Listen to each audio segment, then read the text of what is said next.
they don't have the chance.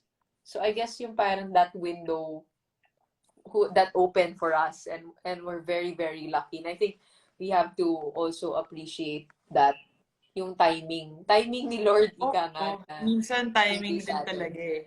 Kasi imagine my last year, if I was 1 year younger, I would have been with the whole pandemic batch of not getting to finish it the way they want to. But swertihan din talaga minsan. Oo. So I hope na yung mga bata ngayon na nangangarap, I think, there's one thing, if there's one thing I have to say to you guys, sipagan nyo lang kung ano man yung opportunity na nandyan, kasi hindi mo masasabi, 'di ba? Na kung nawala man yung opportunity sa volleyball, baka mayroon naman ibang magbukas na chance in other fields, 'di ba? Or maybe you can get back to it in some way. I think, parang kahit medyo sad din nangyayari, but you'll never know. So, just do your best in whatever comes your way, di ba? Mm-hmm. Mm-hmm. So the Ako naman next question is sige, go. from Ikaw na magtanong. B. Thea Cassandra. What's the one thing you both like in Under Armour daw? Under Armour, sobrang love ko yung apparel nila. Sarap mag-workout kasi quality.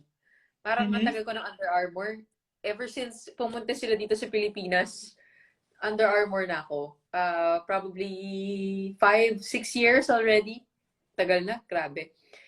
Pero sobrang happy naman ako with them. Maybe also because I feel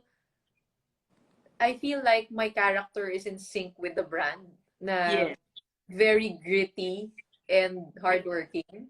Parang more than, being superstar. Parang mas ko yung underdog na gritty, na, willing to go through the hard work and all the What's behind the scenes? Yeah, that. I feel so aligned with that. And tingin Me ko, too. parang pag sumusuot ako ng Under Armour, nararamdaman ko yon, yung kailangan mag-ensayo ako ng mabuti. Pero Ikaw naman. what I appreciated about them also is the support trend that they've given all of us. And as you said nga, diba, parang I feel the exact same way na I feel very in line with what they're trying to say, that you have to work under that armor, and it's not all about skills sometimes it's about heart, sometimes it's about grit, sometimes it's about how you think. So it takes more than just honing your skills as an athlete or as whatever you're trying to do. It also takes character, and that for me is the most important thing. But it's really actually what you really have to develop the most for me. So if you develop your character, I think that you'll be fine in a lot of the things that you're gonna do. Kaya feeling ko perfect endorser si Steph Curry eh. Diba? So, sobrang cool niya eh. Sobrang humble, underdog rin siya sobrang nung una. playful.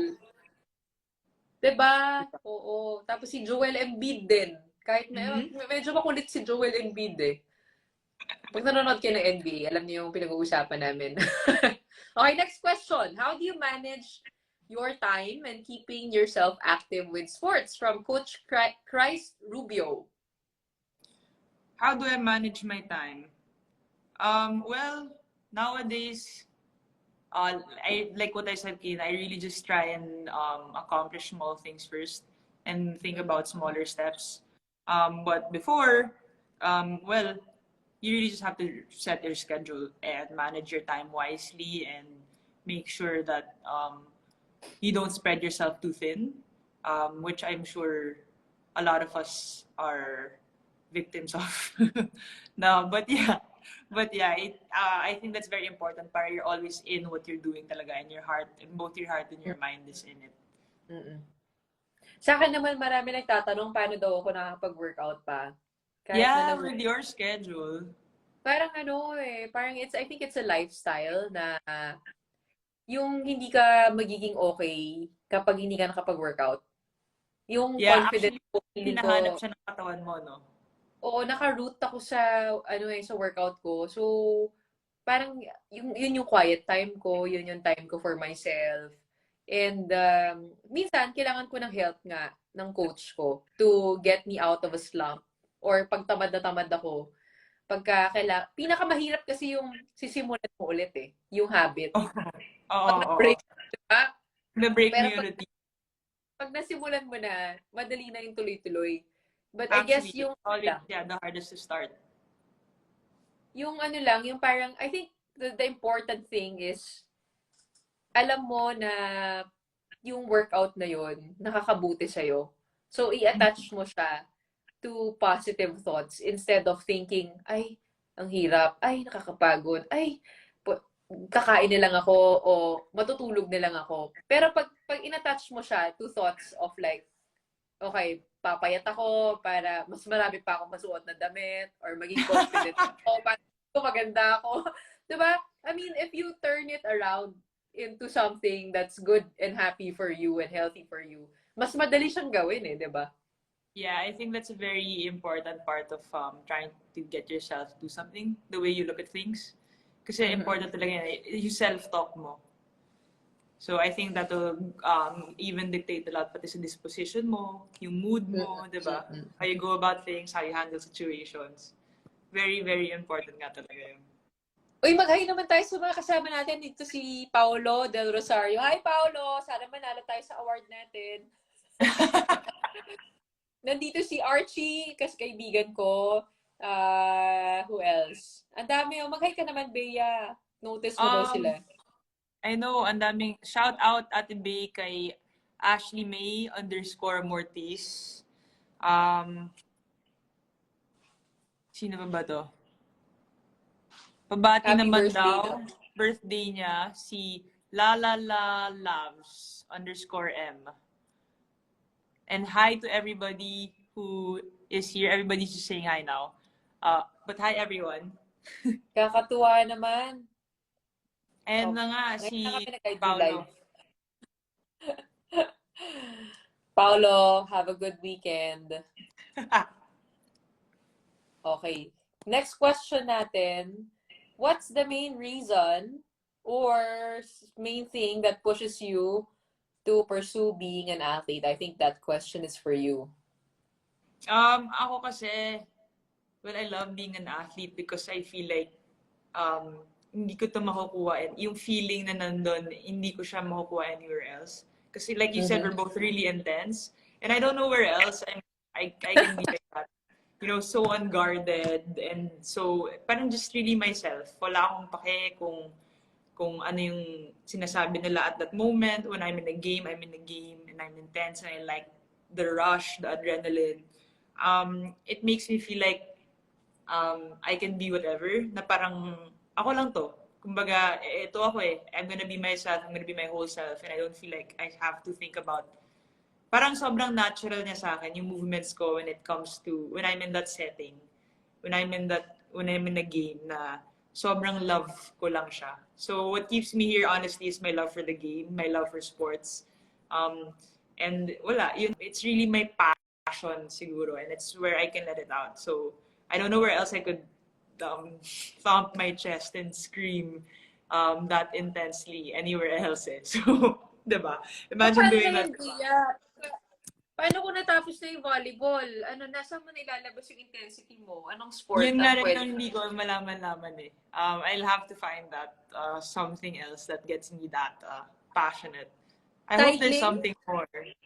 Cycling? Maybe. Maybe. Who knows? Who knows? I Golf! tried Nag-golf boxing. ka na. Nakakapik ko ng golf eh.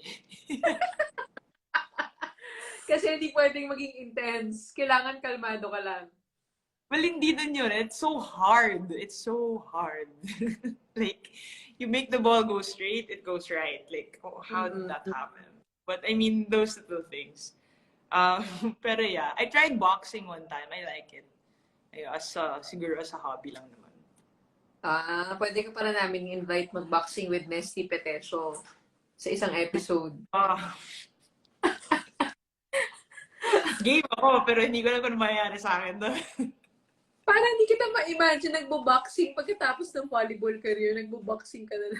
Hindi naman siguro as a career. My gosh, my mom will not allow it. She's gonna have a heart attack. Okay, aabangan natin yung susunod na sporty bay pagkatapos ng volleyball. But for now, please do enjoy her on the court, no matter how long that takes. Hopefully, another 10 years in volleyball. Okay. What is the best and hardest part of being an athlete? The best and the worst for me are actually the same thing. That it requires the best from you all the time. It's the best for me because I love the pressure. I love the fact that it pushes you so much that you have no choice sometimes but to just do it and to put yourself out there and give it your all. Kasi you're not gonna settle eh. Andun ka na eh, di ba? Parang, bakit ka pa magbibigay lang na 80%? Eh, andyan ka na. They might as well do, di ba? Bigay mo lahat. But it's also the hardest part because, you know, especially in normal times, it's every day. It's hard to always just keep, you know, giving all of that every day. But of course, it'll differ every day. Your 100% could differ every day. But it gets hard, syempre, kasi it's not always just winning. Most parts about being an athlete are frustrations, losing, coping. So dun siya humihirap. But for me, it's a privilege. I love it. And I'm pretty sure you can still relate and remember that feeling. Mickey Ingles is watching us. Hi, Mickey. Isa pa Hi, tong sir. athlete, footballer from Ateneo, ngayon lawyer na. Doon niya na channel yung intensity niya. Sa pagiging lawyer niya. Oo. Ito, magandang tanong to. Follow up sa sinabi mo, Bay. Do you both have downtime? Ganda nung tanong. Kasi pareho tayong intense, active with life. Ako, downtime, meron naman. I think important naman yun. I think important pa rin once in a while. Nanonood ako ng Netflix kagabi. Actually, parang for the past days, pinapanood ko yung He's Into Her ni Donnie Pangilinan tsaka ni Belle. Ang ganda pala. Oh, I haven't seen that. Parang Meteor Garden na Pinoy version. Kahit na parang may mga scenes doon na, alam mo yung napaka-cheesy, parang okay lang din kasi nakakatuwa. Minsan nakakatuwa din yun ah. Hindi ako masyado mahilig sa mga ganun. Joke lang. Sobrang fan ako ni Donnie Panghilinan. Ikaw naman, ano yung mga ginagawa mo sa downtime mo? Same. There are days actually na kaya ko lang mag-Netflix. Isang buong araw. Minsan on a Sunday, you know, after having lunch with the family, I just go straight to my room and watch away whatever is there. The whole day? Minsan kaya ko yun. Grabe! Minsan, pero minsan na sumasakit din ulo ko after a while. Pero kaya ko siya. Ako hindi ko kaya. A do nothing day, as in. Ako naman, sobrang likot ko. Kaya yung parang para tumigil ako to sit down and watch, kailangan ko pa ng warm up. Baliktad naman ako. Oo, weird. Weird. Ha? Sana ganun din ako, mag-warm up pa ako. Yun yung way na nag-warm up. Kasi ako, parang feeling ko, yung meron akong conflict with Netflix. Pag tumitingin ako sa Netflix, feeling ko, gusto niya agawin yung time ko para hindi ako maging productive sa buhay. Wow. So ngayon, I force myself to watch Netflix. Siguro, mga documentary, pinapanood ko. Actually, hindi Netflix lang HBO Go. Yung pinapanood ko, documentary kay Caitlyn Jenner, kay Tiger Woods, yun yung latest. Tapos, yung How to be a Tyrant. Yun yung mga pinapanood ko. Kasi, parang, alam mo ba yung sinabi nila na si Netflix, parang they're competing with your sleep. Ganong level na. Ang kalaban nila yung tulog mo. Sobrang gusto nila maging addict ka sa Netflix.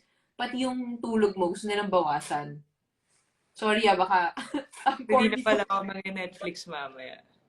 Pero alam mo, Okay, medyo nerdy to, guys, ha. Pero you know what I think you like? On HBO Go, they also have the History Channel. It's nice.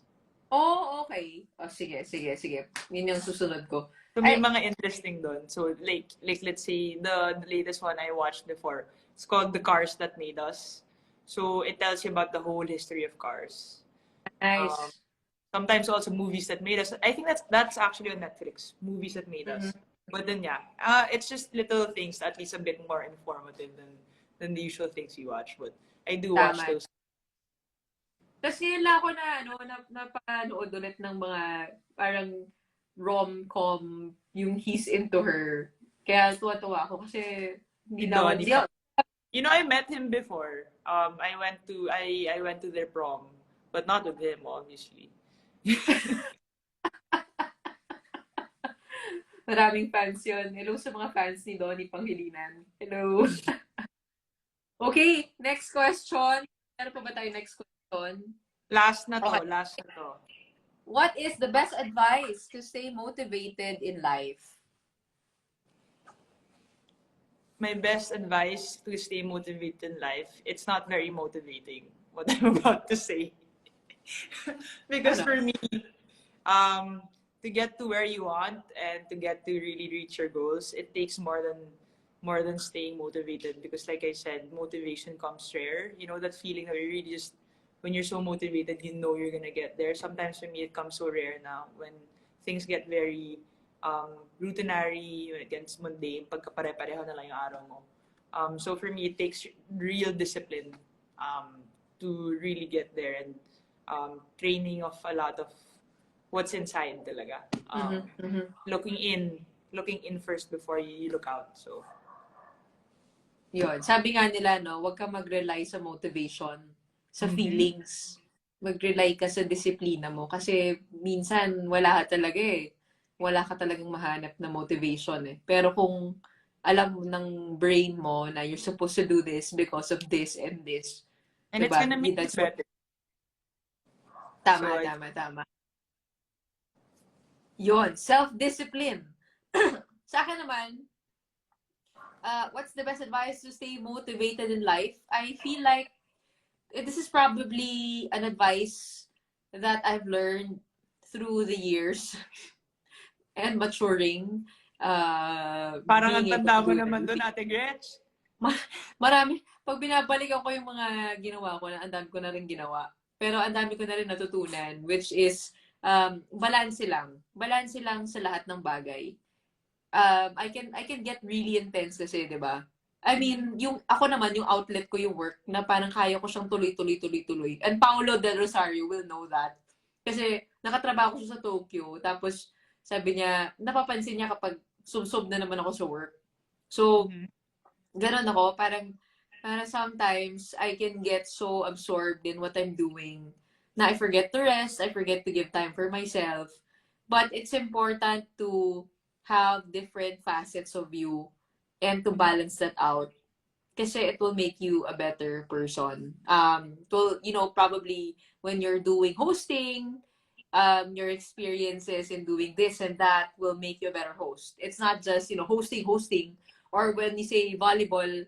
Malay mo kapag umalis ka sa volleyball for a while, you do golf, for example, it will make you a better volleyball player. Or if you, learn how to, you relax for a while, you travel a bit, when you get back to volleyball, okay, ganado na ako ulit. So, That's nice.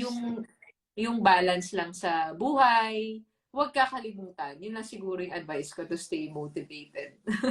Nice. No wonder, and I mean, not hearing that from you, no wonder in well, I mean, my opinion of you, you're very well-rounded. So, marami kang kayang gawin. And I mean, it's good. It's nice. I mean, di ba? I mean, come something else, pag, like, kunyari, alisin natin ang volleyball, alam mo okay ka lang. Because, like you said, you've balanced everything and you've balanced your life out. Still making sure that there's lots of things you can do. So that's also very important, I think. Kasi parang ang lawak ng mundo. Akala natin, akala natin have our plans set already at a young age. You know what you're gonna be, you know what you're gonna do, what you like. But when you actually open your mind and your life to new things, you'll discover, okay, ang dami ko palang hindi alam. Ang dami ko Oh palang yeah. kayang gawin pa. A learning mindset is key to you 'Diba? Oo. succeeding in Sarap, this. ang sarap. I guess yun na rin yung way to stay motivated, no? Parang kung kaya mo magano, kung kaya mo maging learner for life and you Yeah. see that it's not something that you do over and over and over again, but you grow in the process of it, then that keeps you motivated. Yeah. Well, Next. to wrap it up, we have Mm-hmm. one last question, and it's Mm-hmm. how does Under Armour's You First campaign impact you in focusing on your goals? Um, I think I really like this campaign ng Under Armour kasi parang dati pag iniisip natin na you first, it sounds selfish sa una, 'di ba? Parang ikaw muna, you first. Pero in this pandemic, natutunan din natin na hindi pala selfish 'yon. Na kapag inalagaan mo yung sarili mo, mas madali para sa to be good for other people. I mean, Mm-hmm. 'di ba? Even when I do the bike drives that I do outside and I help people, I do public service work, hindi ka makakatulong kapag hindi ka okay yourself. Or when I do a show and I try